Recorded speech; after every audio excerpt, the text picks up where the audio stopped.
Alright, I am making this video for anybody who's been having problems with their 50cc scooter not starting, or the electric start doesn't start it well, so you always have to kick start it, or it bogs down in the cold weather. So I had this scooter and I put about 1,000 miles on it, and then after that I started using it in the cold weather. Of course, it's winter now, and it was just terrible. It wouldn't start. It'd take forever to warm up.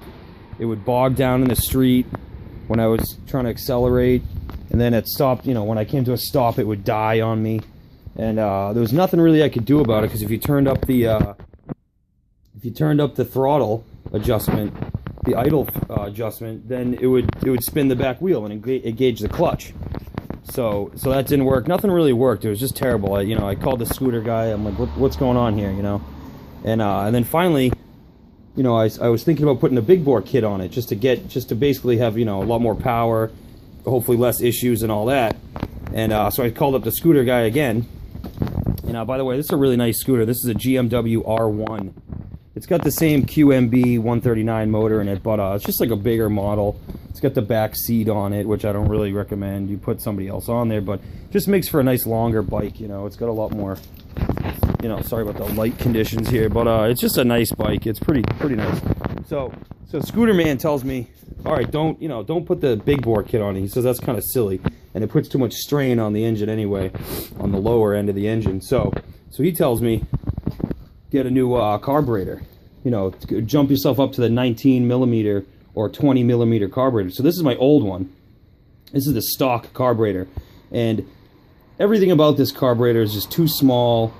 The electric choke here is too small. This hole is too small.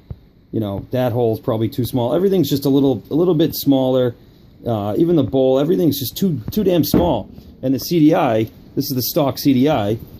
And they basically just are kind of crap. They don't work very well, and they're kind of crappy.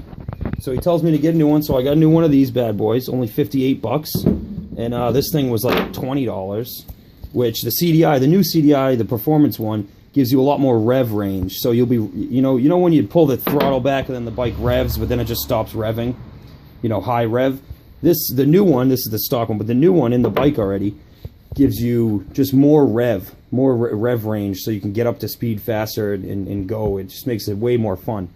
And the new carburetor basically solved every single problem in one shot. Every single problem I was having with the bike, it solved 100%. It starts with the electric start now, super easy. Doesn't take any time to warm up. No signs of failing on the street. It even smoothed out the idle so much that I can have the bike up higher, idling higher without the back wheel spinning for some reason. So basically, it fixed every single problem right off the bat. I spent 75 bucks or something, basically brand new scooter feel. I get a lot more power. Definitely gave me another 5 miles an hour too. So you can really be cruising at 35 or 40 like no problem, like all the time now. Instead, it would hover between 25 and 30, depending on if you're going up a hill or not. But basically, to anybody out there who are having scooter issues, you think, oh, I got to tune the carb, or what am I doing wrong to it, or this and that. It's this.